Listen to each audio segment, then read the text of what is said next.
नमस्कार भी सभी को। सभी बच्चे जय मां सरस्वती का नाम ली भी। आज हम सिंधु सभ्यता से संबंधित पहले भी स्थान पढ़ेंगे भी, कहाँ कहाँ किन किन स्थानों की खोज हुई जो प्रमुख आपके एग्जाम में रिलेटिव है, और वो किस नदी के किनारे हैं, किस सन में खोज हुई और किसके नेतृत्व में हुई और कहाँ पड़ता है भी वो स्थान। तो पहला है भी स्थान मोहनजोदड़ो भी, हड़प्पा सॉरी भी, हड़प्पा जो 1921 में इसकी खुदाई की गई थी भी। 1921 में इसकी खुदाई की गई थी किसके द्वारा भी? दयाराम सानी के द्वारा। और ये काम पड़ता है भी रवि नदी के किनारे है और ये पाकिस्तान में है भी वर्तमान में। उसके बाद सेकंड नंबर का मोहनजोदड़ो भी, इसकी खुदाई 1922 में राखल दास बैनर्जी के द्वारा की गई और ये सिंधु नदी के किनारे है भी, और ये कहाँ पड़ता है वर्तमान में? पाकिस्तान में भी। उसके बाद थर्ड नंबर के भी चोहंदड़ो जो 1953 में इसकी खुदाई हुई और गोपाल मजमूदार इसके जो उत्थानकर्ता थे और सिंधु नदी के किनारे हैं और ये कहाँ पड़ता है भी? पाकिस्तान में। उसके बाद अगर बात करें रंगपुरा भी, जो 1955 में खुदाई और रंगनाथ जो राव है उसके द्वारा की गई उसके नेतृत्व में, और ये भादर नदी के किनारे हैं और गुजरात में स्थित है भी, जो भारत के। उसके आगे लिखिए भी रोपड़ भी, रोपड़ है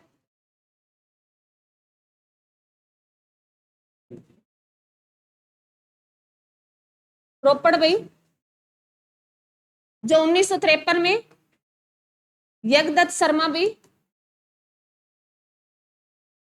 शर्मा द्वारा इसकी खुदाई की गई और सतलुज नदी के किनारे है भी, और ये पंजाब में पड़ता है भी, पंजाब में स्थित है भी, भारत में। क्या हो गया? आगे लिखे नेक्स्ट भी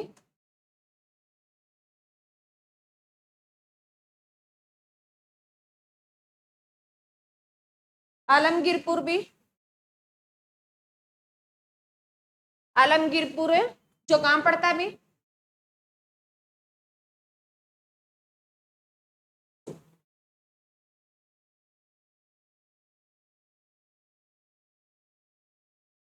उन्नीस सौ अट्ठावन में खुदाई हुई, यज्ञदत्त शर्मा द्वारा ही की गई थी।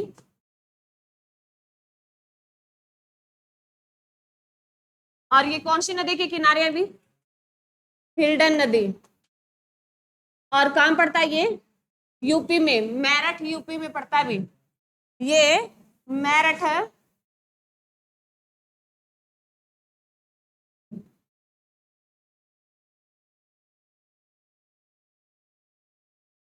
मेरठ है यूपी में स्थित है भी। हड़प्पा इसमें मोस्ट इंपोर्टेंट है, हड़प्पा मोहनजोदड़ो जो एग्जाम के रिलेटिव पूछे गए हैं अभी तक, चोहंदड़ो, रोपड़ और रंग। ये रोपड़ जो यज्ञदत्त शर्मा है, रोपड़ पूछा गया जो पंजाब में जहां सबसे पहले चावल के साक्ष्य मिले थे वो रोपड़ से ही मिले थे वे। चावल के जो साक्ष्य मिले थे वो रोपड़ पंजाब से मिले थे वे। आगे लिखाऊंगी मैं, मल्लिनियर में लिखा दूंगी, कोई बात नहीं, ध्यान रखना।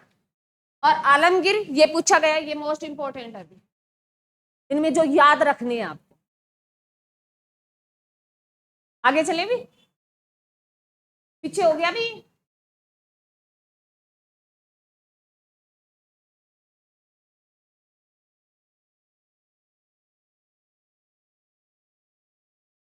आगे लिखे लोथल भी जो मोस्ट इंपोर्टेंट है। कौन से नंबर का है भी ये? लोथल भी रह गया, लिख लो, एक दूसरे से देख के लिख लो। लोथल भी 1953 में खुदाई हुई और इसकी खुदाई बी आर राव और भार्गव भी ने करवाई इसकी खुदाई, और ये घग्गर नदी के किनारे है भी, घग्गर है नदी के किनारे है भी।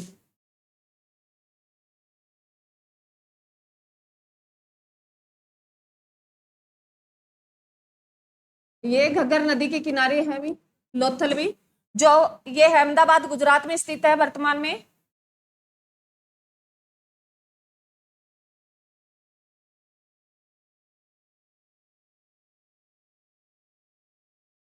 ये वर्तमान में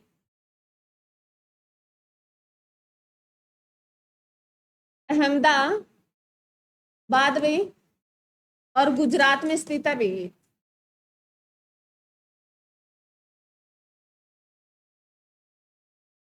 ये पहले की बात बताइए, ये कोई मैंने अपने आप में बना के नहीं लेके आई अपने घर से। जो लोथल है वो कौन सी नदी के किनारे है भी? घग्गर नदी के हैं। और ये कहाँ पड़ता है भी? लोथल है अहमदाबाद गुजरात में स्थित है भी।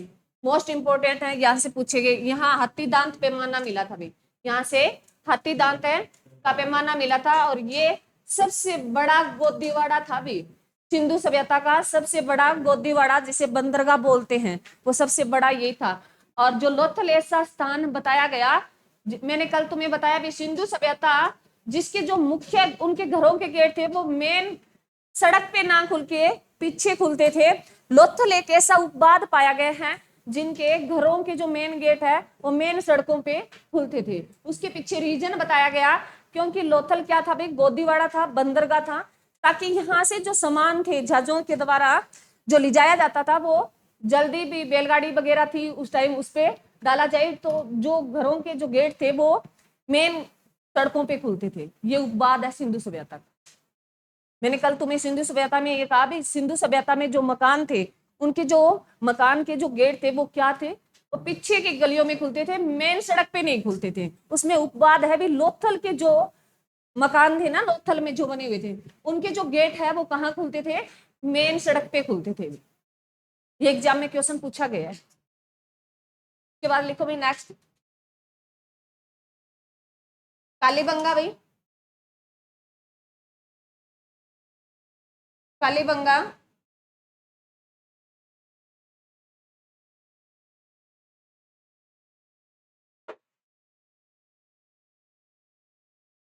मोस्ट इंपोर्टेंट है, यहां से क्वेश्चन आता है ये भी। कालीबंगा 1974 में। और बीबी लाल भी,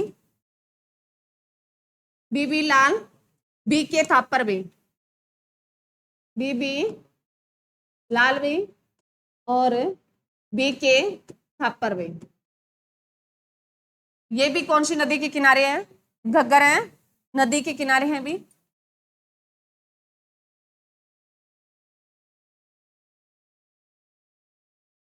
ये घग्गर नदी के किनारे स्थित है भी ये। और ये हनुमानगढ़ गढ़ राजस्थान में स्थित है भी।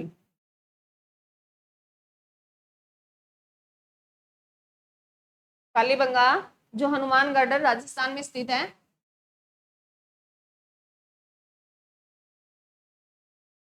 आगे लिखे भी सूरकोटदा,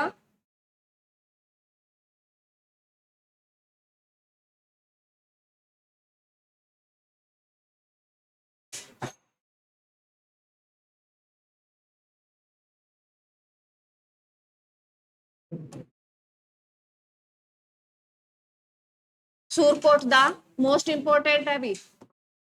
इसकी खुदाई 1970 में की गई यज्ञदत्त शर्मा के द्वारा, शर्मा के द्वारा की गई। ये भी घग्गर नदी के किनारे है, घग्गर नदी के किनारे है भी। और ये जो पढ़ते हैं ये गुजरात के कच्छ में स्थित है भी, गुजरात के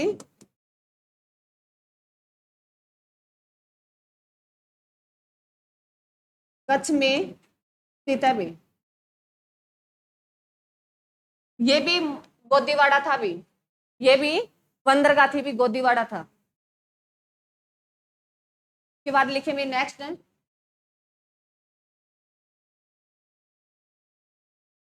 बनावाली भी।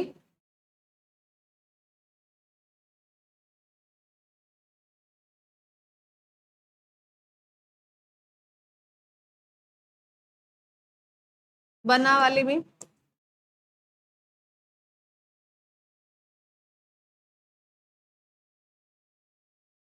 बनावाली, इसकी जो खुदाई हुई थी वो 73-74 में हुई, रविंदर सिंह बिष्ट के द्वारा, रविंदर सिंह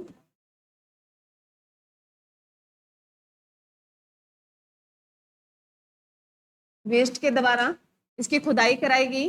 ये किस नदी के किनारे हैं? ये भी घग्गर नदी के किनारे है भी, और ये हरियाणा के कहाँ स्थित है भी? ये हरियाणा के, पहले जब ये, अगर पीछे की बुक्स तुम पढ़ते हो तो ये हिसार में दिखाएगा भी, ध्यान से सुन लेना, ये हिसार में दिखाएगा भी, हरियाणा के ये हिसार में स्थित है, परंतु बाद में फतेहाबाद जिला बन गया। अब ये जो प्रॉपर स्थान पूछे तो फतेहाबाद में है, हिसार भी लिख लेना भाई, हिसार लिख के ब्रैकेट में फतेहाबाद लिख लेना भाई,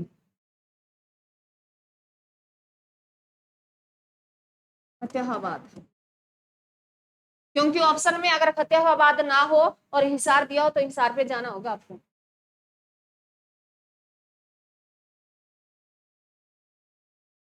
कितने बच्चे हैं जो बनावाली देख के आए होंगे सिंधु सभ्यता के साथ?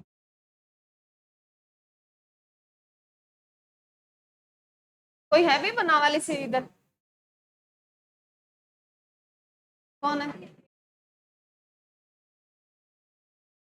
गए थे?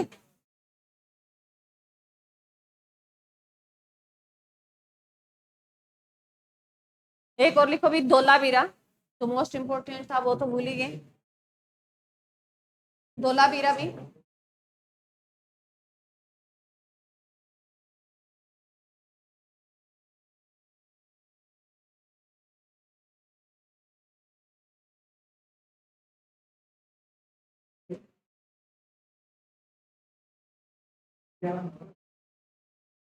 बातें नहीं, धोलावीरा, धोलावीरा कहाँ स्थित है भाई? इसकी जो खुदाई की गई थी वो 1984-85 में की गई थी भाई। नहीं पूछेगा तुमसे ये सन, नहीं पूछेगा, मैं जो सन बताऊंगी तुम्हें वही करने हैं याद, बाकी लिखा दिए मैंने, याद नहीं करने तुम्हें। 84-85 में इसकी खुदाई की गई धोलावीरा की, और ये स्थित कहाँ है भी? गुजरात में। ये कहाँ स्थित है? गुजरात में। नदी नहीं पूछता इसकी, धोलावीरा, सुन लो, ये नहीं पूछेगा। अरे सुन लो मेरे से बात, पहले तुम सुन तो लो, तुम्हें तो एक आदत बन गई भी, स्टेटमेंट जैसे ऊपर लिखी आ रही है वैसे की वैसे लिखे, छोटे बच्चे करते हैं ऐसे,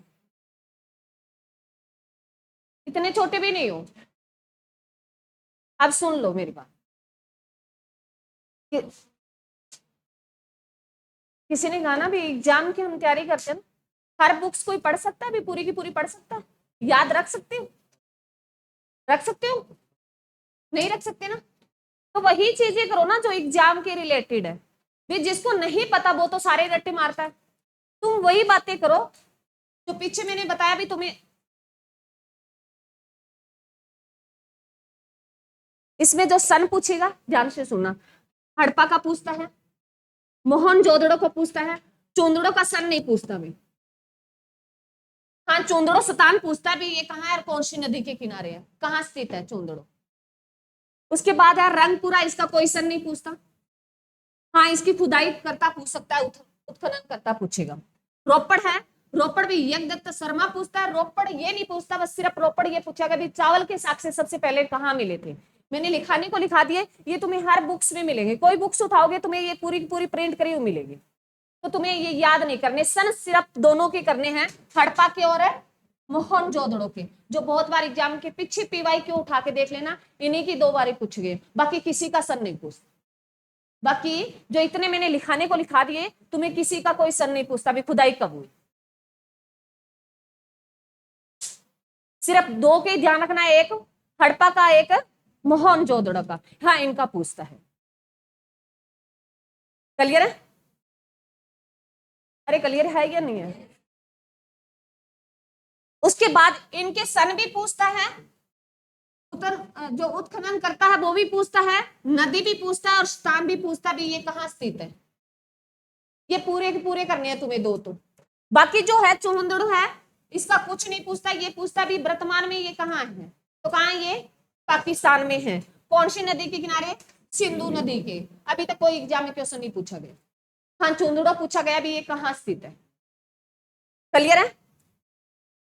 और चुहुंदड़ू जो एकमात्र ऐसा स्थान है भी जिनकी घेराबंदी नहीं की गई। जो सिंधु सभ्यता थी ना, उसके सारे स्थानों की क्या की गई, घेराबंदी की गई थी। ऐसे मकान बने हुए थे, उनके चारों ओर जो घेराबंदी की गई थी, मतलब बड़ी बड़ी बाढ़ जिसको हम दीवार बोलते हैं भी, चारों तरफ घेराबंदी की गई थी भी। जो नगर था हड़प्पा का था, मोहनजोदड़ो का था, उनके चारों तरफ क्या की गई थी, घेराबंदी की गई थी। उपवाद रहा चुहुंदड़ो एक ऐसा स्थान था जिसकी घेराबंदी नहीं की गई थी। क्लियर है। ये बातें याद रखने की होती है, ना कि तुम्हें लिखने की, कॉपी भरने की कोई जरूरत नहीं है तुम्हें, तुम समझ लो। घेराबंदी सिर्फ बाद में रहा भी, चुहुंदड़ो ऐसा स्थान था जिसकी घेराबंदी नहीं की गई। बाकी मैंने तुम्हें बताया भी जो ये नगर जो व्यवस्था बसी हुई थी, उनके जो घरों के जो गेट थे वो मेन सड़क पे खुलते थे, मेन सड़क पे खुलते थे। लोथल एक मात्र ऐसा स्थान मिला जहां के दरवाजे मेन सड़क पे नहीं खुलते थे। बाकी सभी की सभ्यता का, पूरी सिंधु सभ्यता में जो नगर के जो घर थे, उनके जो मेन गेट थे वो मेन सड़क पे नहीं खुलते थे, सिर्फ लोथल को छोड़ के। ये क्वेश्चन पूछेगा भी तुमसे भी, ऐसा कौन सा सिंधु सभ्यता का स्थान था जिनके मेन जो दरवाजे थे वो मेन सड़क पे खुलते थे, कौन सा था, लोथल था। और बाकी सभ्यता, बाकी जो सिंधु सभ्यता के जो आवास थे वो उनके जो गेट कहां खुलते थे, पीछे की सड़कों पे खुलते थे, मेन सड़क पे नहीं खुलते थे। ये उपवाद है। क्लियर है। ऐसा कौन सा स्थान जिनकी घेराबंदी नहीं थी, लिख लो उसके पीछे भी, घेराबंदी नहीं थी, बाकी घेराबंदी थी। सिंधु सभ्यता के जितने भी क्षेत्र है उनकी घेराबंदी थी। घेराबंदी तो समझ में आ गई होगी रे, आई है नहीं है। गांव की तरफ चारों तरफ जो दीवार बना दी जाए बड़ी बड़ी, वे बाहर का जो आक्रमण कर्मी है वो आक्रमण जल्दी से ना कर पाए, सुरक्षा के लिए बनाई गई थी। चुहुंदड़ो ऐसा स्थान मिला जिसकी कोई घेराबंदी नहीं थी। क्लियर है। क्लियर है। और ऐसा कौन सा स्थान में, कौन सा सिंधु सभ्यता का जो जिनके जो मुख्य दरवाजे मेन सड़क पर खुलते थे, लोथल। क्लियर है।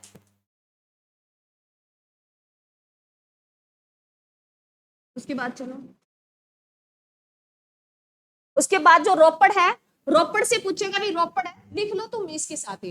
रोपड़ ऐसा स्थान है जहां से हमें पहले जो चावल के साक्ष्य मिले वो कहां से मिले, रोपड़ से मिले भी।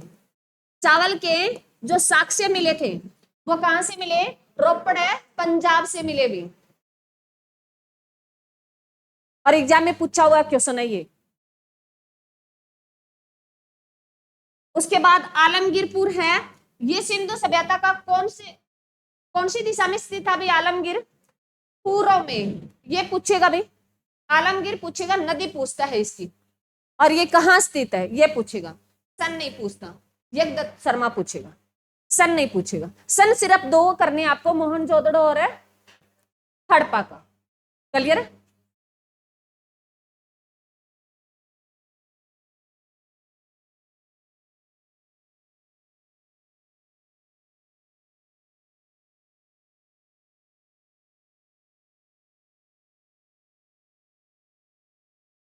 लोथल भी, लोथल का मैंने, लोथल पूछेगा, हाँ इसका पूछता है, उत्खनन करता पूछता है, सन नहीं पूछेगा। कहां स्थित है ये, गुजरात में। लोथल से क्या मिले वे, हाँ जी, हाथी, हाथी दांत, हाथी दांत का पैमाना मिला था भी, हाथी दांत का पैमाना मिला था भी।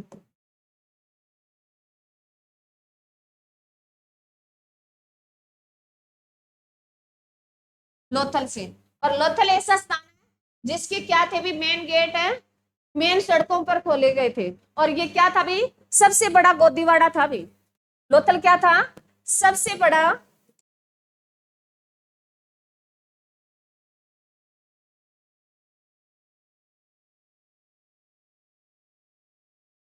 गोदीवाड़ा भाई, जिनको हम अब बंदरगाह बोलते हैं अब।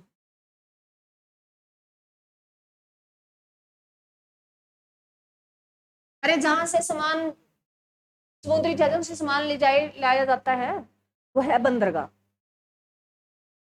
सबसे बड़ा सिंधु सभ्यता का जो बंदरगाह थी वो कौन सी थी भी? लोथल थी भी। लोथल और है सुरकोटदा।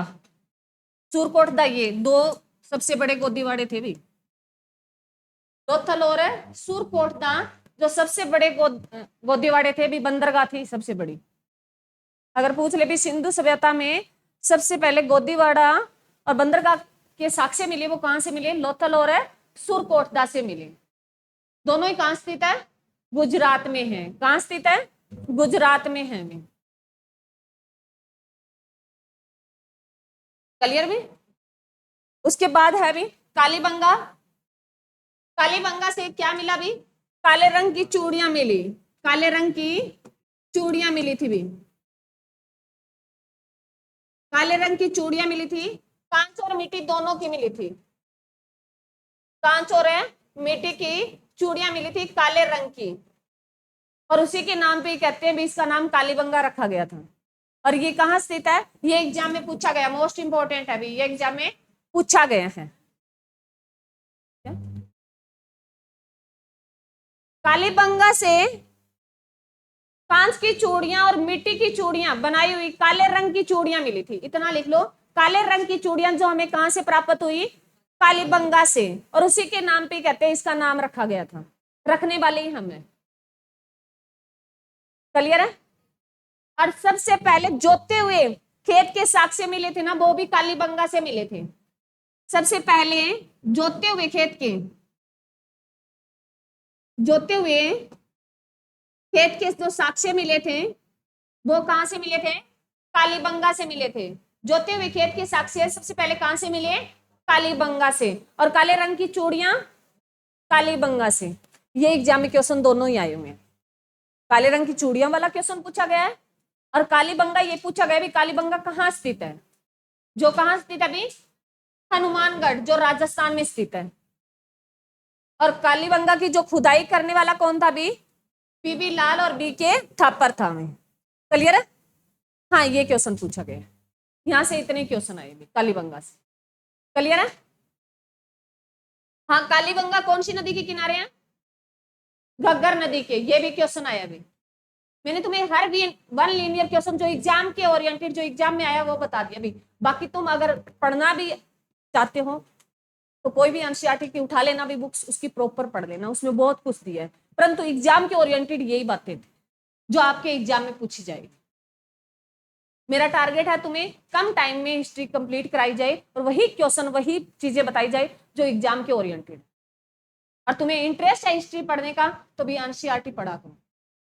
मेन जो है क्या पढ़ा करो? एनसीईआरटी। उसमें हर एक चीज प्रॉपर तरीके से दी गई।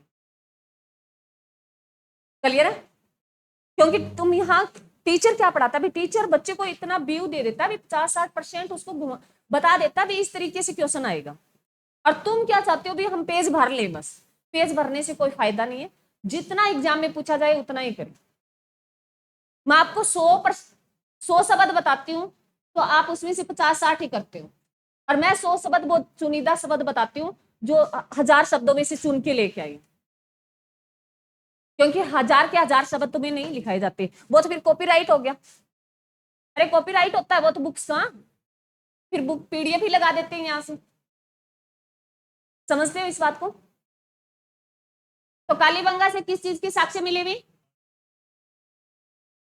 काले रंग की चूड़ियां मिली। जोते हुए खेत के सबसे पहले साक्ष्य मिले, वो कहां से मिले? कालीबंगा से। कालीबंगा किस नदी के किनारे है? घग्गर नदी के। और कहां स्थित है अभी कालीबंगा? हनुमानगढ़ राजस्थान में स्थित है अभी। क्लियर है? जहां क्या हो जाती है अभी? घग्गर नदी जाके समाप्त हो जाती है अभी। और घग्गर नदी कैसी नदी है? मौसमी नदी है। चलो, उसके बाद बनावाली भी।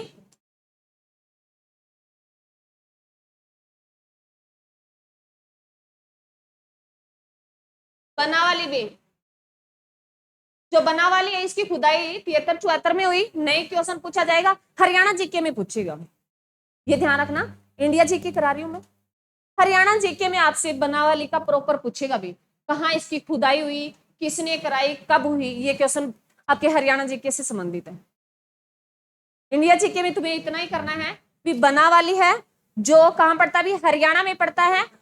अगर राज्य पूछ ले और प्रॉपर स्थान पूछ ले तो वर्तमान में तो फतेहाबाद में, पहले ये हिसार में हुआ करता था। बनावाली से जो कच्ची मिट्टी का हल मिला भी, मिट्टी का हल भी इससे क्वेश्चन पूछा जाता है, भी मिट्टी का हल है वो कहां से मिला, बनावाली से भी। मिट्टी का जो हल है वो कहां से मिला भी, बनावाली से।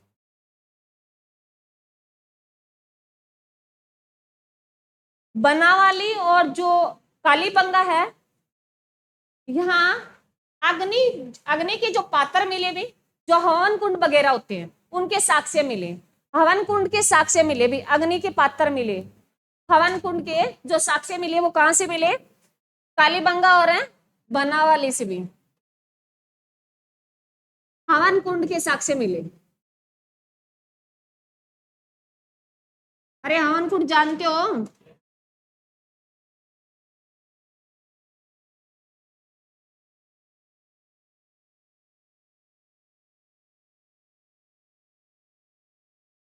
हवन कुंड के साक्ष्य कहां से मिले, बनावाली और कालीबंगा से।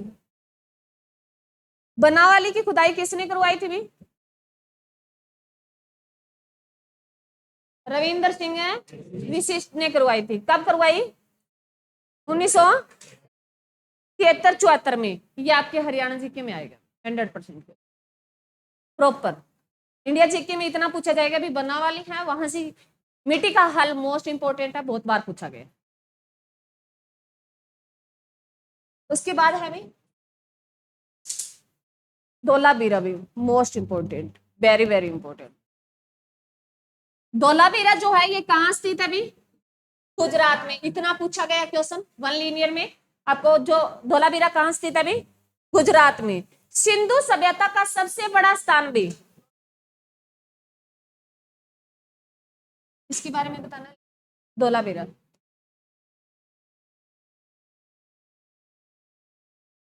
धोलावीरा जो है कहां स्थित है भी, ये गुजरात में। सिंधु सभ्यता का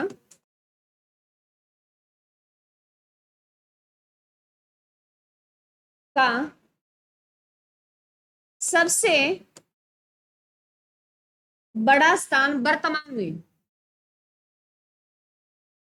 वर्तमान में सबसे बड़ा स्थान पूछे सिंधु सभ्यता का कौन सा भी, धोलावीरा है। क्योंकि धोलावीरा से हरियाणा का राखी गढ़ी था भी, हरियाणा का राखी गढ़ी लिखो, पहले राखी गढ़ी और लिख लो। राखी गढ़ी जो कहां स्थित है भी, हिसार भी हरियाणा। इंडिया जीके में सिर्फ हरियाणा पढ़ाएगा भी, हिसार में स्थित है ये राखी गढ़ी में। अब तुम हरियाणा जीके करोगे तब प्रॉपर पढ़ोगे इसका भी, हरियाणा जीके में तुम पढ़ोगे तब तुम्हें हर बात प्रॉपर बताई जाएगी। इंडिया जीके की रिलेटिव है वो लिख लो यहाँ, सुन लो अभी। जो सिंधु सभ्यता का सबसे बड़ा स्थान था वो राखी गढ़ी था भी, पहले पहले कौन सा था, राखी गढ़ी था। राखी गढ़ी सबसे बड़ा स्थान था सिंधु सभ्यता का, परंतु धोलावीरा में एक स्टेडियम मिल गया भी, सबसे बड़ा स्टेडियम मिला है, तो उसके कारणों से सबसे बड़ा स्थान का दर्जा मिल गया भी। अगर ऑप्शन में धोलावीरा नहीं दिया और पूछ लिया भी सिंधु सभ्यता का सबसे बड़ा स्थान, तो राखी गढ़ी है। इसके पीछे लिख लो सेकंड सिंधु सभ्यता का सबसे बड़ा स्थान, सेकंड सिंधु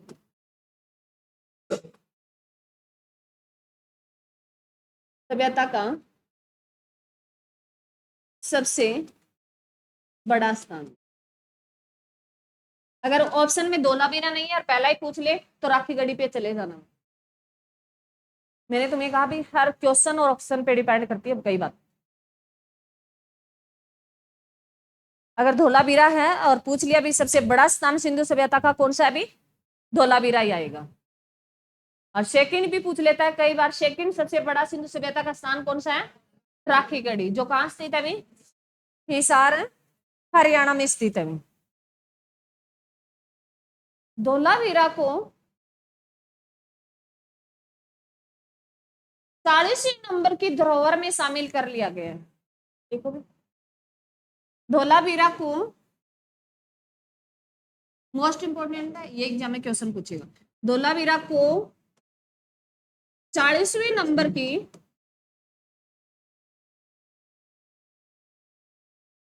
धरोहर में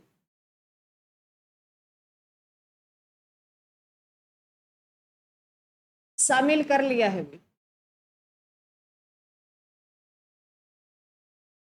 ये एग्जाम में क्वेश्चन आ सकता है कि धोलावीरा को कौन से नंबर की धरोहर में शामिल किया गया है? तो कौन से नंबर की? 40वीं। अब धरोहर से संबंधित क्वेश्चन आ गया, अब इसका ध्यान से सुनो।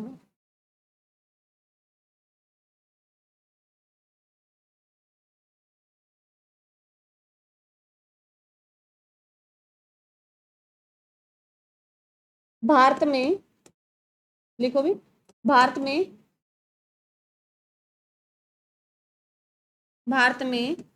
वर्तमान में 43 धरोहर है भी। 43 धरोहर है भी। अगर पूछ ले भी भारत में कितनी धरोहर है भी, भारत में कितनी धरोहर है, तो 43 है भी, 43 धरोहर है भी। अब धरोहर क्या होती है? क्या होती है धरोहर, बताएं। रामसर साइड धरोहर क्या होती है?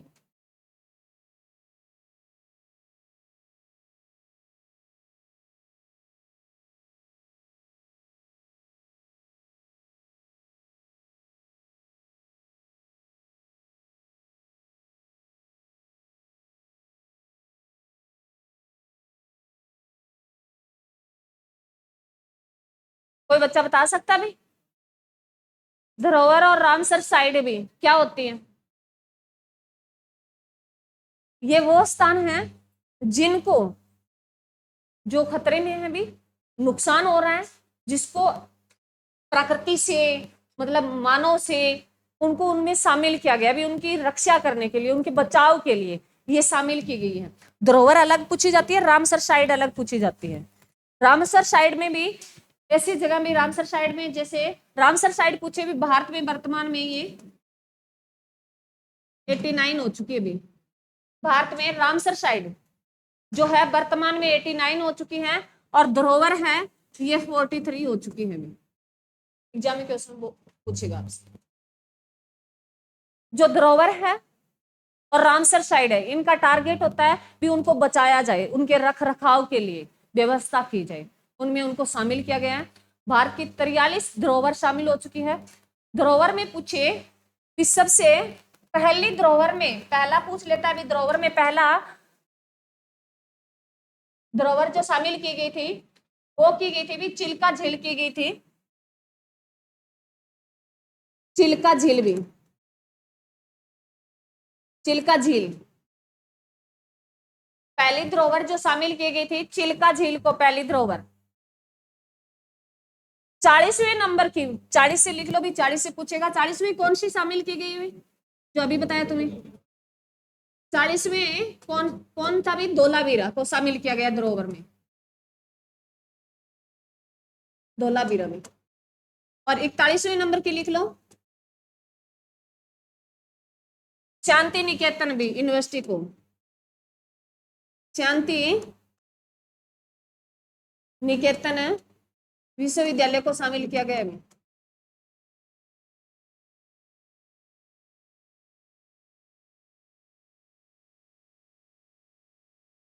शामिल किया गया है। 42वें नंबर की लिखो भी, होयसल मंदिर है भी। ये पेन अपने आप ही काम करे, ये अभी ये था नहीं है,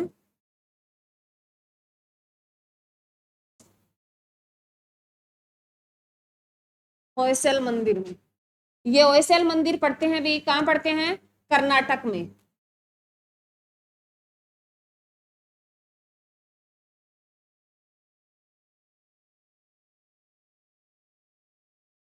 ये कर्नाटक में स्थित है भी।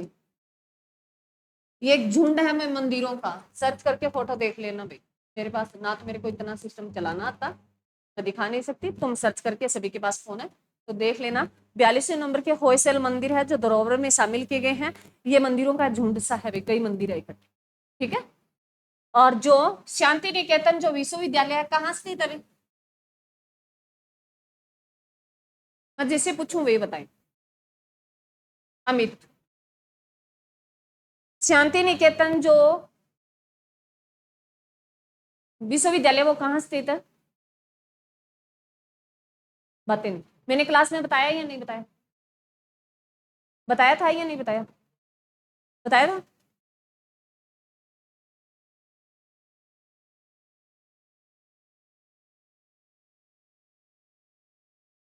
कहाँ स्थित है?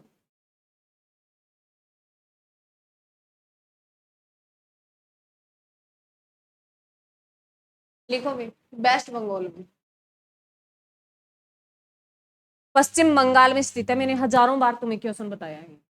जब वेस्ट बंगाल का जिक्र आया है, हमने बैंकों के साथ ही शायद मैंने बताया था तुम्हें, जब इकोनॉमिक्स में हम बैंक कर रहे थे ना, 1921 की बात आई, तब मैंने शायद बताया तुम्हें। पहले शांति निकेतन से एक स्कूल था भी, शांति निकेतन नाम का एक स्कूल था वेस्ट बंगाल में, और इसकी स्थापना की थी रविंद्रनाथ टैगोर ने। लिख लो, शांति निकेतन स्कूल की जो स्थापना की थी 1868-69 में की थी। किसने? रविंद्रनाथ टैगोर ने की थी। मैं आपको गुमराह नहीं करती, मैं हमेशा वही चीज बताती हूँ जो एग्जाम के ओरिएंटेड है। मैंने हर बात बताई है। फिर आपसे सिंधु सभ्यता से जो क्वेश्चन पूछे ना पूछे, ये चीजें आपसे पूछी जाएगी। अब उनसे क्वेश्चन नहीं पूछता, ये चीजें पूछता आपसे कि कौन से नंबर की धरोहर में शामिल किया गया है, कौन से नंबर की चल रही है, यह क्वेश्चन आते हैं भी इंडिया जीके में। तो रविंद्रनाथ टैगोर ने किस स्कूल की स्थापना की? शांति निकेतन की। शांति निकेतन स्कूल को, जो शांति निकेतन है विश्वविद्यालय का दर्जा मिला, वो कब मिला भाई? ओहो,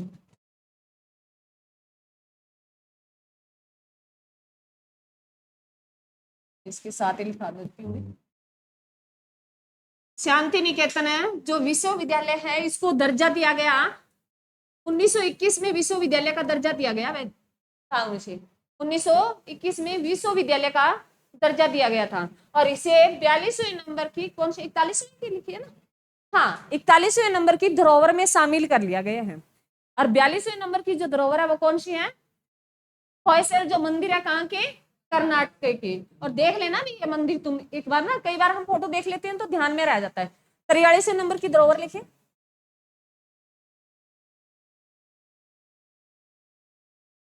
मोइदम भाई, मोइदम, मोइदम है, ये असम में स्थित है भी। बताऊंगी क्या है ये असम में स्थित है मोइदम। मोइदम एक कब्रिस्तान है भी। मोइदम क्या है? क्या कब्रिस्तान है भी। मोइदम क्या है? कब्रिस्तान है। एक टीला सा बना है, देख लेना, इसकी भी पिक दी है। असम में है ये, और इसमें जो रही एक वो आदिप जाति है शायद, एक परिवार है, राजवंश है, उनका जो है राजवंश, वो पूरे का पूरा वही दफनाते हैं। वो एक टीला है, उसको किस में शामिल कर लिया गया है? मान लो उन्होंने अपना एक स्थान सा बना रखा भी जहाँ उनकी डेड बॉडी दफनाई जाती है। ये थोड़ा देख लेना। मोइदम है जो कहाँ पड़ता है भी? असम में पड़ता है। और ये कहाँ है? क्या है भी? ये मोइदम कब्रिस्तान है। क्लियर है? 43 धरोहर। इसमें कई बार पूछ लेता है, इसमें ये 35+7+ और 1 का ऐसे डाटा लिखा होता है। ये जो 43 है, 43 बनते हैं क्या ये? मैंने जो लिखे 35 प्लस, हाँ इसमें ये पूछ लेता है भी ये जो धरोहर है, ये जो 35 है, ये प्रॉपर स्थान बताए गए हैं। स्थान जैसे मान लो शांति निकेतन हो गया, ये ऐसी जगह दी गई है। और जो 7 है ना, ये प्राकृतिक चीजें दी गई है। प्राकृतिक झील होगी, कोई झील होगी, मतलब है, अरे समझते नहीं, प्राकृतिक जो उपहार में मिला है। मान लो स्थान जो हम जैसे लोगों ने बनाया है वो तो है 35 में। 35 तो ऐसे स्थान हैं जो मानव ने बनाए हैं, 7 उसमें प्राकृतिक स्थान है, और एक मिक्स है भी, एक है मिक्स है। ये पूछ सकता है आपसे, यहां लिख लो 7 हैं।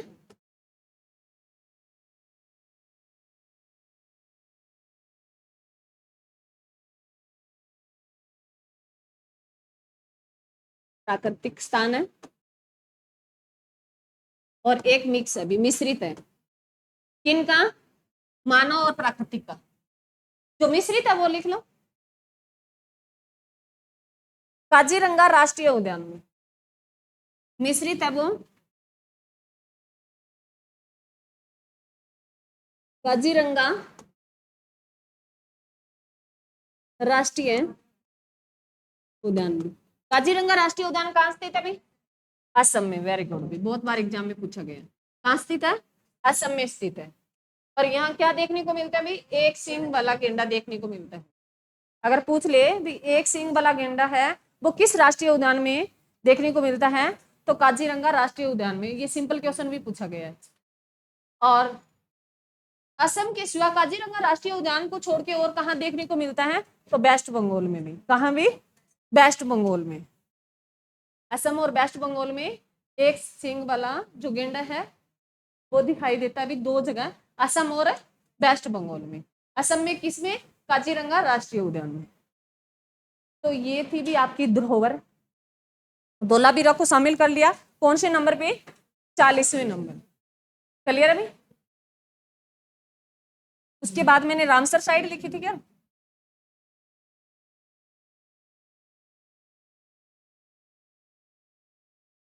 नेक्स्ट पेज ले लिया था क्या मैंने?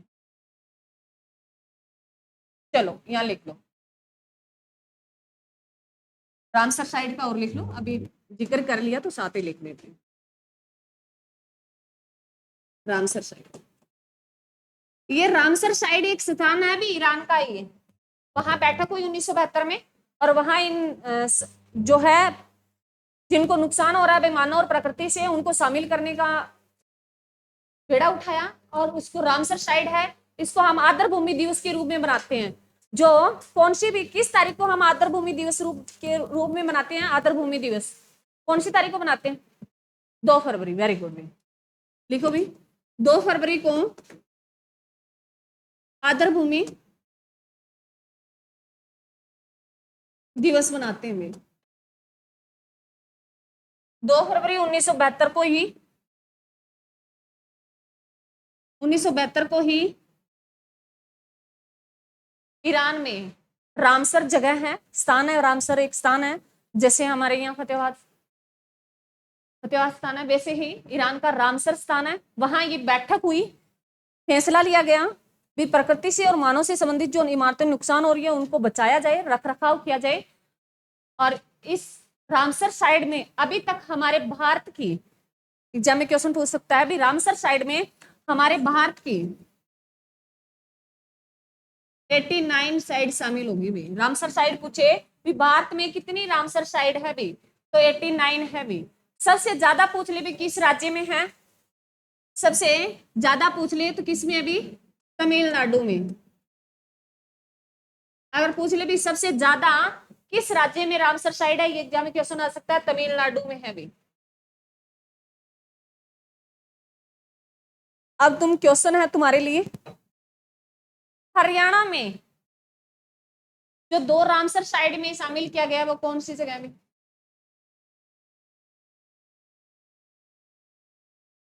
क्या है भाई? हाँ जी, सुल्तानपुर राष्ट्रीय उद्यान और भिंडाबास झील को भी। भिंडाबास झील कहाँ स्थित है भाई? झज्जर में। तो इनको हरियाणा की 2 रामसर साइड जो शामिल की गई, भिंडाबास और सुल्तानपुर राष्ट्रीय उद्यान। तो क्लियर है भाई? रामसर साइड कितनी है? 89 है, भारत में हो चुकी हैं। जिनमें सबसे ज्यादा है वो कहां से है? तमिलनाडु में सबसे ज्यादा है। और ये जो फैसला लिया गया रामसर साइड, ये लिख लेना भी, ये ईरान का शहर है। ईरान का। और ये जो बैठक हुई थी ये 2 फरवरी 1972 को हुई थी। मोस्ट इंपोर्टेंट है, एग्जाम में क्वेश्चन आएगा। थैंक यू भाई।